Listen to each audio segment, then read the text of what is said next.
Welcome to Finance Dojo. We aim to be the best personal finance educational channel you'll ever need. Click that subscribe button and the notification bell right now so you won't miss out. In today's video, we'll share the steps we took to achieve financial independence and retire early. First step is to pay yourself first. Since the first time we receive a check, we have always taken a small amount of money out and paid ourselves first. Currently, we have been able to boost our savings rate to up to 70% throughout the years, mostly because we have always paid ourselves first. When we initially started saving, we were only saving approximately 10 or 15% of our income. When we say pay yourself first, we imply that we have money taken out of our paychecks regularly for our retirement accounts and stock portfolios. Another factor is that when we earn extra money from our side jobs, it goes directly into our stock portfolios rather than being spent. We consider it more money to invest rather than more money to spend. Second tip is to educate yourself about financial independence. To achieve financial independence and early retirement, there are several strategies and life hacks that must be used. You can choose to retire the old-fashioned way, but if you wish to retire sooner than others, you need thoroughly educate yourself on some of the requirements for early retirees. So if you want to retire early, you need to plan for things like health care and converting your Roth IRA, among other things. One of the things I truly didn't grasp before we started on our journey to financial freedom was the idea of the 4% withdrawal rate or withdrawing from your assets. Although there is a process of truly educating yourself on how your finances are going to affect you on your road towards financial independence, as well as when you retire early, I genuinely assume that you are taken away from your assets each month, and at some point, you're going to deplete it. Third tip is to detach yourself from consumer culture. The most important thing for us to do to achieve financial freedom is to avoid becoming victims of consumer culture. It's truly out of the ordinary. Many of the things we do will make others laugh, but we know that these are steps that will get us closer to financial independence. Fourth tip is to increase your income.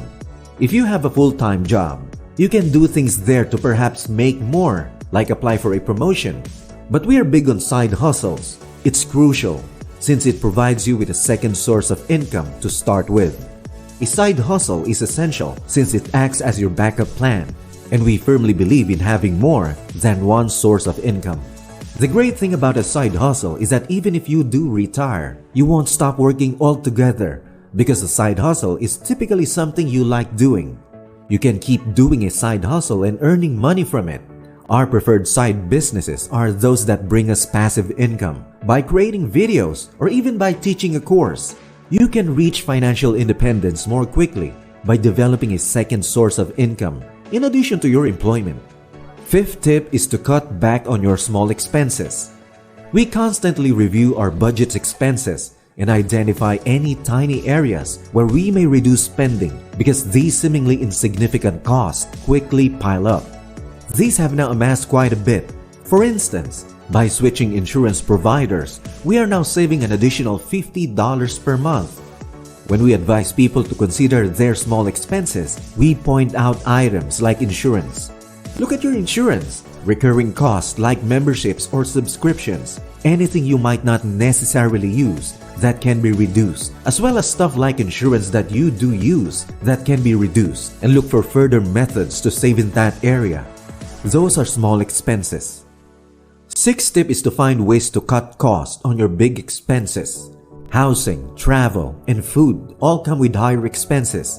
If you watch any of our other videos, you will know that we house hack, always buy old cars instead of new ones, and cut down on our food cost by making wise selections. As I stated, travels can be expensive, so we make use of travel hacks to avoid having to pay out of pocket for our getaways. However, when we do come into a substantial windfall, we invest or save the money instead. Seventh tip is to live debt-free. We genuinely don't have any debt. We have no debt, and as we've already mentioned, we utilize our credit cards to get free travel, but we always pay the balance in full each month. Some of you may have more debt than others or than we do, but the goal is to reduce your debt as much as you can, since doing so will enable you to achieve financial independence much more quickly.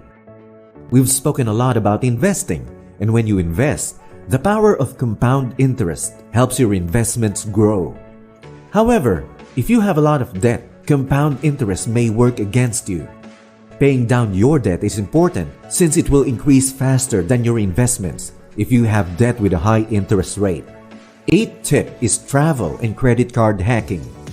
We all enjoy traveling, but doing so in the traditional manner by spending hundreds or even thousands of dollars simply on travel could be incredibly expensive and prevent you from achieving financial independence.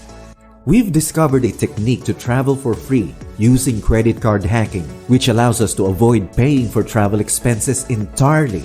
This money-saving strategy allows us to invest the money we do save. 9th tip is to invest your savings. Take all of your savings and put them into investments. Any additional income you receive or savings you may make should be put to use in investments. This is very different from simply saving money in a typical savings account. Instead, we invest our funds in investment accounts that participate in the entire stock market. We create a lot of videos on how to invest and what to invest in, but it's important to understand that investing is just as vital as saving if you want to achieve financial independence. 10th tip is to learn how to live off investments and passive income. To do that, we must first generate a passive income that will allow us to retire early and that we can continue to utilize once we do. We must then build the right investment portfolio so that we can draw on it when we retire. Understanding what we need to achieve financial independence is part of our overall objective. You cannot survive on your investments and passive income if you return to the consumer culture. This brings us back to step 1 of our guide to financial independence, because as you go through this process, you'll prepare your mind to think about living independently from money. You establish the proper routines and methods to maintain your financial independence for the rest of your life. As always, this video is for educational purposes only and not financial advice. You should always do your own research and speak to a financial advisor before making any investment decisions. Thank you for watching and see you in the next one.